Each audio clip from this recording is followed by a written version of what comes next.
Hello students, चलिए start करते हैं। एक्सरसाइज 1.2 का क्वेश्चन नंबर 3 देखते हैं क्या है। Prove that the greatest integer function f such that for all values real values goes to real given by f x equal to x is neither 1 nor onto. हमें क्या करना है, greatest integer function हमें दे रखा है f x equal to x, जो क्या करता है ना तो 1 फंक्शन देता है ना ऑन टू फंक्शन देता है, where x denotes the greatest integer less than और इक्वल टू x। और जो ये x दे रखा है ना, ये हमें ग्रेटेस्ट इंटीजर फंक्शन लेके चलना है। अब आपके माइंड में ये चल रहा होगा, सर ऐसा तो वर्ड हमने नहीं पढ़ा, ग्रेटेस्ट इंटीजर फंक्शन होता क्या है, पहले वो समझाएंगे देन क्वेश्चन करेंगे। ठीक है, कंसेप्ट क्लियर होके चलने चाहिए, ऐसा नहीं है सॉल्यूशन बता दिया हो गया काम खत्म। आपको पता तो होना चाहिए ग्रेटेस्ट इंटीजर फंक्शन होता क्या है एग्जैक्टली। चलो देखो, आपने नंबर लाइन देखी होगी बच्चों, छठी 7 से 6 7 से पढ़ते आ रहे हो। ये 0 होता है, ये 1 होता है, ये 2 होता है, ये 3 होता है, ऐसे ये नेगेटिव वैल्यू होती है -1, ये -2 होता है, इस तरीके से वैल्यू चलती है। अब ग्रेटेस्ट इंटीजर फंक्शन का मतलब क्या है, एफ एक्स इक्वल टू ये x दे रखा है। अब यहां पे क्या करोगे, अगर मान लो इस x की वैल्यू आप 1.1 पुट करते हो, क्या पुट किया आपने 1.1, तो 1.1 कहां पे लाई करेगी बच्चों, 1 और 2 के बीच में, यहां से लाई करेगी हमारी। तो ये जो रिजल्ट देगा हमारा y के अंदर, ये fx के अंदर जो रिजल्ट बना के देगा वो 1 बना के देगा।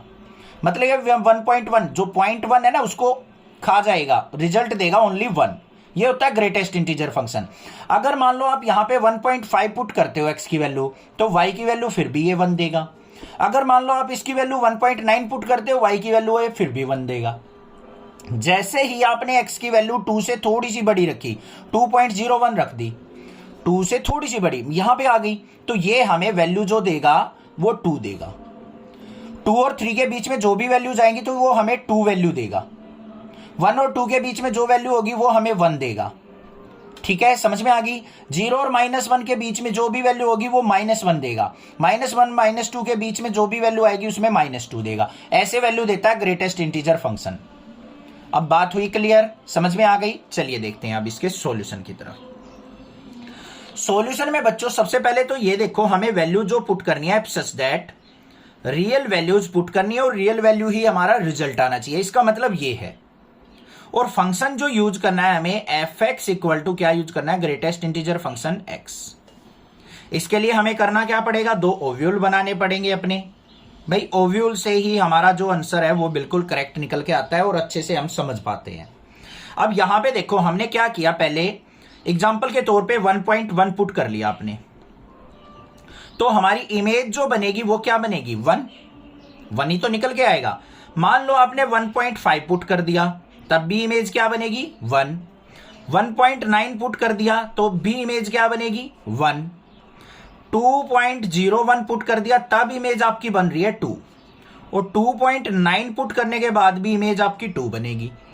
तो अब यहां पे हमें क्या दिख रहा है, देखो हम डोमेन जो है वो तो अलग पुट कर रहे हैं, बट इमेज हमारी 3 इन वैल्यूज की सेम इमेज आ गई, इन 2 वैल्यूज की सेम इमेज आ गई, तो यूनिक इमेज तो नहीं बनी ना हमारी। अब यूनिक इमेज जब हमारी फॉर्म नहीं होती है तो हम उसको 1 फंक्शन तो कह ही नहीं सकते, इंजेक्टिव होगा ही नहीं वो। तो यहां पे क्या लिखेंगे, रियल वैल्यूज पुट की, और रियल वैल्यूज हमें मिल तो रही हैं बट हमें यूनिक इमेज नहीं मिल रही है। तो यहां पे क्या लिखेंगे, for every unique domain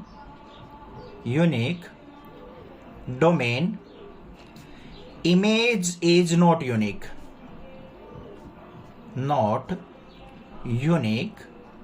so it's not 1 function। पहली बात तो हमने लिख दी। अब नॉट ऑन टू भी प्रूव करना है हमें कि ये ऑन टू फंक्शन भी नहीं है। बिल्कुल, चलो भाई ऑन टू के लिए चेक क्या करना होता है, हमें ऑन टू के लिए हमें चेक करना होता है जो कोडोमेन्स होती हैं हमारी, वो हमारी रेंज के इक्वल हो तो हम कह सकते हैं ये ऑन टू है।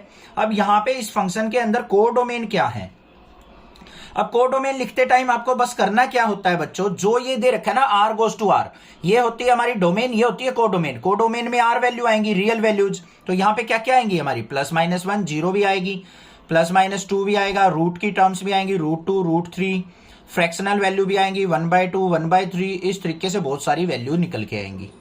बट जो रेंज आई है हमारी, इमेज जो बन रही है उसमें क्या होगा, हमेशा रेंज के अंदर तो हमें राउंड ऑफ करके वैल्यू दे रहा है वो, एक तरीके से 1.1 पे भी 1 दे रहा है, 1.5 पे भी 1 दे रहा है, 1.9 पे भी 1 दे रहा है।